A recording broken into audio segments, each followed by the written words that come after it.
Hello everyone. Recently మీరు నా surgery experience అదంతా చూస్తుంటారు. సో, నా సర్జరీ ఎక్స్పీరియన్స్ నా ఫ్రెండ్‌కి చెప్పాను నేను. So, I have some very good results. So, I have referred him. So, నా ఫ్రెండ్ కూడా వచ్చి జస్ట్ 1 వీక్ బ్యాక్ ఇక్కడ సర్జరీ చేయించుకున్నాడు. ఈరోజే తనకి హెడ్ వాష్ అయింది. సో, నా సర్జరీ ఎక్స్పీరియన్స్ అనేది మీరు ప్రీవియస్ వీడియోస్‌లో చూసారు. నౌ నా ఫ్రెండ్ చెప్తాడు తనకి ఎలా అనిపించింది ఏంది అనేది.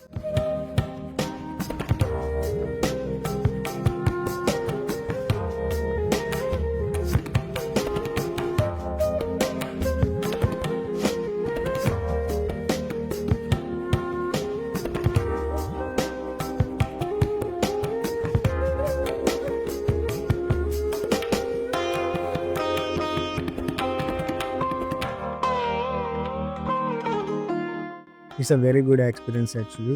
సో, నేను ఫస్ట్ ఇక్కడికి వచ్చినప్పటి నుంచి వాళ్ళు రిసీవ్ చేసుకునే విధానం కానీ చాలా స్మూత్‌గా హ్యాండిల్ చేశారు. అంటే కన్వర్జేషన్ కూడా చాలా బాగుంది. అండ్ హెయిర్ ప్లాంటేషన్ చేసేటప్పుడు కూడా వాళ్ళు చాలా మంచిగా నాకు సపోర్ట్ ఇచ్చారు. అండ్ నాకు ఎక్కడైనా పెయిన్ వచ్చినా కానీ వాళ్ళే అడిగి మరీ ఇక్కడ పెయిన్ వస్తుంది అని చెప్పి అక్కడ ఎనస్థీషియా ఇచ్చేసి అక్కడి వరకు మంచిగా నీట్‌గా జరిగింది. అండ్ వాళ్ళే హెడ్ వాష్ కూడా చేశారు నాకు. అండ్ నేను ఇక్కడికి ఫస్ట్ ఎలా వచ్చానంటే మా ఫ్రెండ్ ద్వారా వచ్చాను. తనే నాకు ఇక్కడ రెఫర్ చేశారనమాట. సో, ఇక్కడికి వచ్చిన తర్వాత ఇక్కడ అంతా అంటే ఇక్కడ నాకు జరిగిన విధానం వెరీ పెయిన్‌లెస్ అనమాట. అసలు పెయిన్ అనేది నాకు ఎక్కడా కనిపించలేదు. సో, మీరెవరైనా కానీ పెయిన్‌లెస్ ట్రీట్మెంట్ కావాలి అనుకుంటే Neeroots is the best suggest treatment. Thank you roots.